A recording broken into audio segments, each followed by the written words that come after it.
Всем доброе алабайское утро. Вчера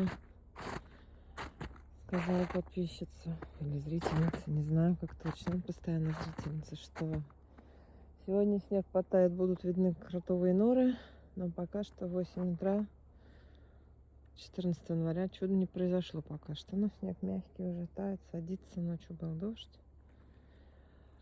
Буду надеяться, что днем это все растает и будет видно. Кротов много, и собака очень заинтересована их откопать. Очень. Ну, алабаи в целом любознательные, любопытные, им всегда интересно, кто пробежал, что пробежал, кто закопался.